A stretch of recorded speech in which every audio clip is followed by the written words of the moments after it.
Hello guys, this is Pradeep Bhagat. Welcome to my YouTube channel PK7P। नमस्कार। आज के इस वीडियो में हम लोग बात करने वाले हैं एनसीईआरटी हिंदी क्लास 10 का यानी क्षितिज भाग 2 का यानी कोर्स ए का चैप्टर 11 बाल गोविंद भगत कहानी का हम लोग क्वेश्चन आंसर को इस वीडियो के माध्यम से जानेंगे। अगर आप लोग इस चैप्टर का समरी यानी सारांश वाला वीडियो नहीं देखे तो उसका लिंक नीचे डिस्क्रिप्शन में दिया हुआ है, जाकर जरूर देख ले। तो प्लीज़ गाइस वीडियो को कंप्लीट वॉच कीजिए, क्योंकि मैं आप लोगों को कंप्लीट इन्फॉर्मेशन देता हूँ और एक एक वर्ड का मीनिंग को तोड़ तोड़ कर समझाता हूँ। और हाँ गाइस, आगे बढ़ने से पहले जरा इस वीडियो को लाइक कीजिए, चैनल को सब्सक्राइब कीजिए और नोटिफिकेशन बेल को ऑन कर लीजिए ताकि आगे आने वाली वीडियोस का भी लुत्फ उठाते रहें। देखिए, पहला क्वेश्चन है, खेती बाड़ी से जुड़े गृहस्थ बाल गोविंद भगत अपनी किन चारित्रिक विशेषताओं के कारण साधु कहलाते थे। उत्तर होगा, देखिए, बाल गोविंद भगत एक गृहस्थ थे, परंतु उनमें साधु कहलाने वाले गुण भी थे। पहला है, वे कबीर के आदर्शों पर चलते थे, उन्हीं के गीत गाते थे। वे शरीर को नश्वर तथा आत्मा को परमात्मा का अंश मानते थे। वे कभी झूठ नहीं बोलते थे, खरा व्यवहार रखते थे। नेक्स्ट है, किसी से भी सीधी बात करने में संकोच नहीं करते थे, न किसी से झगड़ा करते थे। नेक्स्ट है, किसी की चीज़ न छूते थे, न ही बिना पूछे व्यवहार में लाते थे। वे किसी दूसरे की चीज़ नहीं लेते थे। नेक्स्ट है, उनके खेत में जो कुछ पैदा होता सबसे पहले उसे एक कबीरपंथी मठ में ले जाते और उसमें से जो हिस्सा प्रसाद रूप में वापस मिलता वे उसी से गुजारा करते। नेक्स्ट है, उनमें लालच बिल्कुल भी नहीं था। इस प्रकार उन्होंने अपना सब कुछ ईश्वर को समर्पित कर दिया था। अगला क्वेश्चन है, देखिए, भगत की पुत्र वधु उन्हें अकेले क्यों नहीं छोड़ना चाहती थी। पुत्र वधु का मतलब हो रहा उनके पुत्र के जो वधु थी यानी कन्या थी, वह उनको अकेला क्यों नहीं छोड़ना चाहती थी। उत्तर होगा, देखिए, भगत की पुत्र वधु उन्हें अकेला छोड़कर इसलिए नहीं जाना चाहती थी क्योंकि पुत्र की मृत्यु के बाद भगत के बुढ़ापे का एकमात्र सहारा वही थी। पुत्र वधु को इस बात की चिंता थी कि यदि वह भी चली गई तो भगत के लिए भोजन कौन बनाएगा। यदि भगत बीमार हो गए, उनकी सेवा शुश्रूषा कौन करेगा। उनके चले जाने के बाद भगत की देखभाल करने वाला और कोई नहीं था। अगला क्वेश्चन है, देखिए, भगत ने अपने बेटे की मृत्यु पर अपनी भावनाएं किस तरह व्यक्त की। भावनाएं मतलब उसने अपना फीलिंग्स को किस तरह दिखाया लोगों के सामने।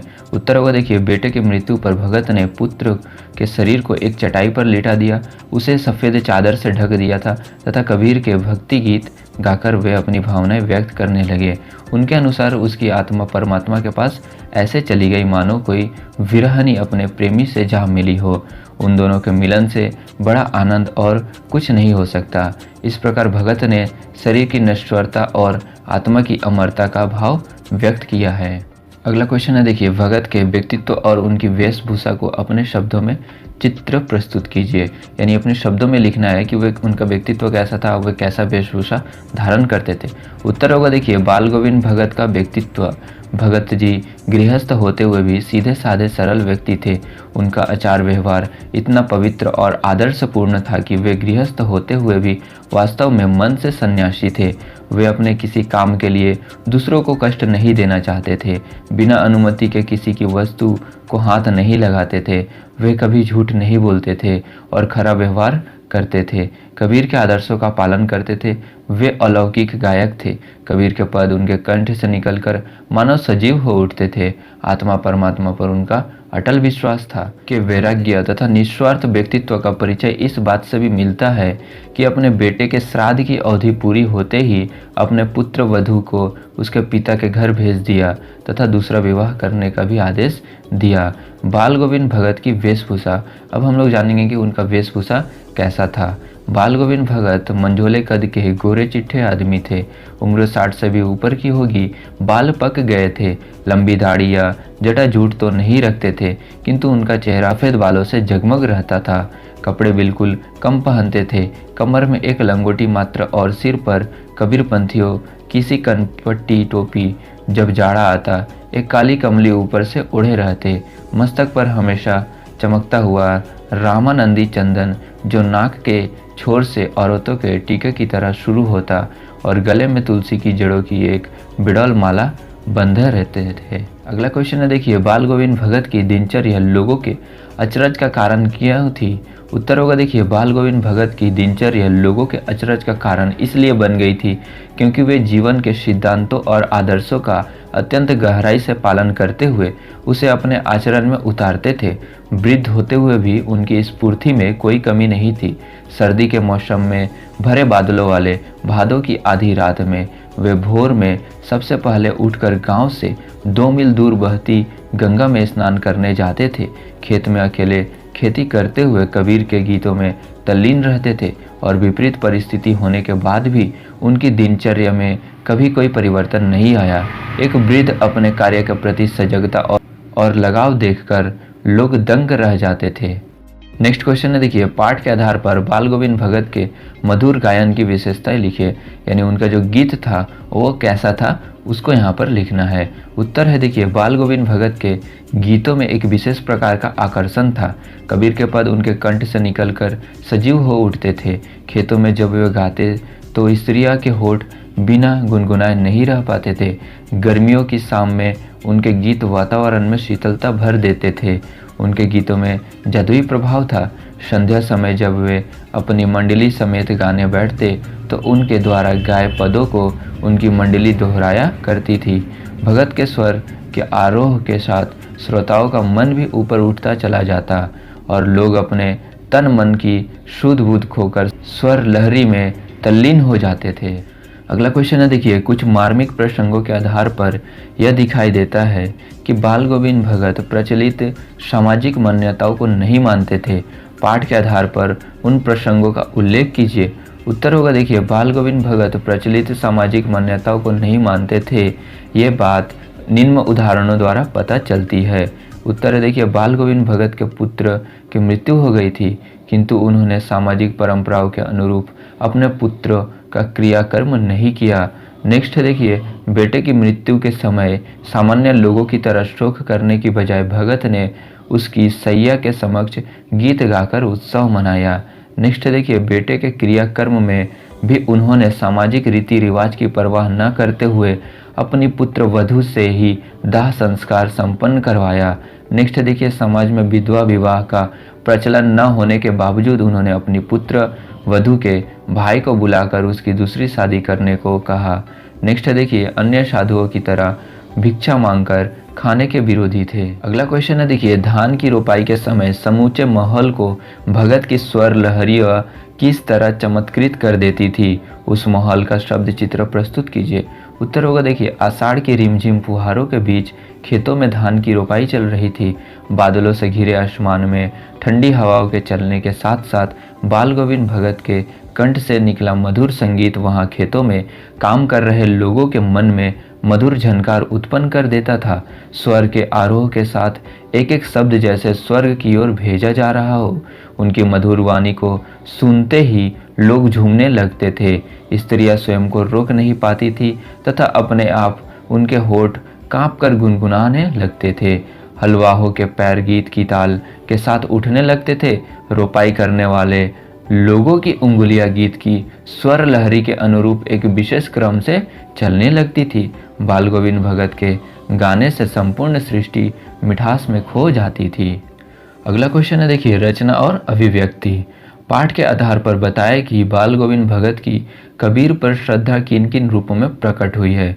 उत्तर होगा, देखिए बाल गोविंद भगत ने कबीर की शिक्षाओं का पालन करते हुए अपनी श्रद्धा इस प्रकार प्रकट की है।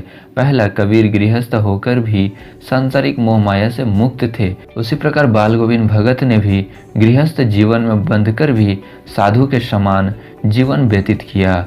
नेक्स्ट है, कबीर के अनुसार मृत्यु के पश्चात जीवात्मा का परमात्मा से मिलन होता है। बेटे की मृत्यु के बाद बाल गोविंद भगत ने भी यही कहा था। उन्होंने अपनी बेटे की मृत्यु पर शोक मनाने की बजाय आनंद मनाने के लिए कहा था। नेक्स्ट, भगत जी ने अपनी फसलों को भी ईश्वर की संपत्ति माना। वे फसलों को कबीर मठ में अर्पित कर प्रसाद रूप में पाए अनाज का ही उपभोग करते थे। कबीर के विचार भी कुछ इस प्रकार के ही थे।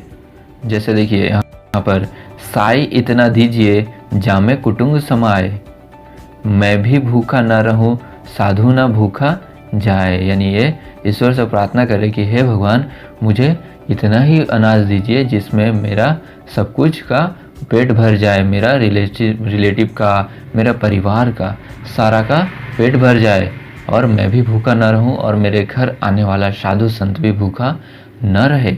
नेक्स्ट है देखिए पहनावे में भी वे कबीर का ही अनुसरण करते थे। नेक्स्ट है कबीर गांव-गांव गली गली घूमकर गाते थे, भजन गाते थे। बाल गोविंद भगत भी इससे प्रभावित हुए, कबीर के पदों को वो गाते फिरते थे। नेक्स्ट है देखिए बाल गोविंद भगत प्रचलित सामाजिक मान्यताओं को कबीर की तरह ही नहीं मानते थे। अगला क्वेश्चन है देखिए आपकी दृष्टि में भगत की कबीर पर अगाध श्रद्धा के क्या कारण रहे होंगे। उत्तर होगा देखिए बाल गोविंद भगत कबीर पर अगाध श्रद्धा रखते थे क्योंकि कबीर ने सामाजिक कुप्रथाओं का विरोध कर समाज को एक नई दृष्टि प्रदान की।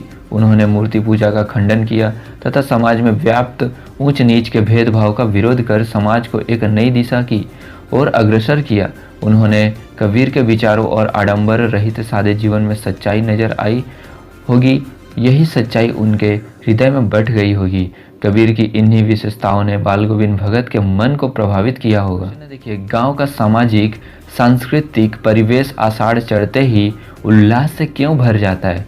उत्तर होगा देखिए भारत कृषि प्रधान देश है, यहाँ के गांव कृषि पर आधारित है। वर्षा भी आषाढ़ मास में ही शुरू होती है। आषाढ़ की रिमझिम बारिश में भगत जी अपने मधुर गीतों को गुनगुना कर खेती करते हैं। उनके इन गीतों के प्रभाव से संपूर्ण सृष्टि रम जाती है। स्त्रियां भी इससे प्रभावित होकर गाने लगती है। बच्चे भी वर्षा का आनंद लेते हैं। किसान भी अच्छी फसल की आशा में हर्ष से भर उठते हैं। इसलिए गांव का परिवेश उल्लास से भर जाता है। अगला क्वेश्चन है देखिए ऊपर की तस्वीर से यह नहीं माना जाए कि बाल गोविंद भगत साधु थे। क्या साधु की पहचान पहनावे के आधार पर की जानी चाहिए? आप किन आधारों पर यह सुनिश्चित करेंगे कि अमुक व्यक्ति साधु है? उत्तर है देखिए मेरे अनुसार एक साधु की पहचान उसके पहनावे के साथ साथ उसके आचार व्यवहार तथा इसकी जीवन प्रणाली पर भी आधारित होती है। सच्चा साधु हमेशा मोह माया, आडंबर युक्त जीवन, लालच आदि दुर्गुणों से दूर रहता है। साधु हमेशा दूसरों की सहायता करता है। साधु का जीवन सादगीपूर्ण सात्विक होता है। उसके मन में केवल ईश्वर के प्रति सच्ची भक्ति होती है। बाल गोविंद का जीवन इसका प्रमाण है। अगला क्वेश्चन है देखिए मोह और प्रेम में अंतर होता है। भगत के जीवन की किस घटना के आधार पर इस कथन का सच सिद्ध करेंगे? उत्तर होगा देखिए मोह और प्रेम में निश्चित अंतर होता है। मोह में मनुष्य केवल अपने स्वार्थ की चिंता करता है। प्रेम में वह अपने प्रियजनों का ही हित देखता है। भगत को अपने पुत्र तथा अपनी पुत्र वधू से अगाध प्रेम था, परंतु उसके इस प्रेम ने सीमा को पार कर कभी मोह का रूप धारण नहीं किया। दूसरी तरफ वह चाहते तो मोहवश अपनी पुत्र वधू को अपने पास रोक सकते थे, परंतु उन्होंने अपनी पुत्र वधू को जबरदस्ती उसके भाई के साथ भेजकर उसके दूसरे विवाह का निर्णय किया। इस घटना द्वारा उसका प्रेम प्रकट होता है। बाल गोविंद भगत ने सच्चे प्रेम का परिचय देकर अपने पुत्र और पुत्र वधू की खुशी को ही उचित माना। अगला क्वेश्चन है देखिए भाषा अध्ययन। इस पाठ में आए कोई 10 क्रिया विशेषण छांट कर लिखिए और उनके भेद बताइए। अब ये क्रिया विशेषण क्या होता है देखिए, जो शब्द क्रिया का विशेषता बताता है उसे हम लोग क्रिया विशेषण कहते हैं। पहला है देखिए धीरे धीरे स्वर ऊंचा होने लगा, यानी रीतिवाचक क्रिया विशेषण है। जब जब सामने आता कालवाचक क्रिया विशेषण है। थोड़ा बुखार आने लगा परिणामवाचक क्रिया विशेषण है। उस दिन भी संध्या में गीत गाए कालवाचक क्रिया विशेषण है। बिल्कुल कम कपड़े पहनते थे परिणामवाचक विशेषण है। इन दिनों सवेरे ही उठते थे कालवाचक क्रिया विशेषण है। हर वर्ष गंगा स्नान करने के लिए जाते कालवाचक क्रिया विशेषण है। दिन छींचने लगे कालवाचक क्रिया विशेषण है।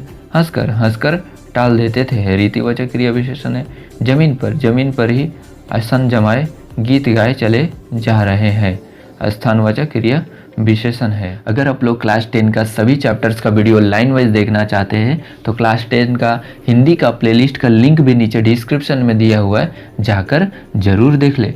यदि आप लोग इस चैप्टर का समरी यानी सारांश वाला वीडियो नहीं देखे हैं तो उसका लिंक नीचे डिस्क्रिप्शन में दिया हुआ है, जाकर देख ले। आई होप गाइस आप लोगों को यह वीडियो हेल्पफुल लगी। फिर भी आपको कोई डाउट्स है तो आप हमें फेसबुक, इंस्टाग्राम या ट्विटर पे फॉलो करके आप हमारे साथ जुड़ सकते हैं। मैं प्रदीप भगत मिलता हूँ आपसे एक नए वीडियो में एक नए टॉपिक के साथ। तब तक के लिए बाय बाय, टेक केयर, जय हिंद, वंदे मातरम।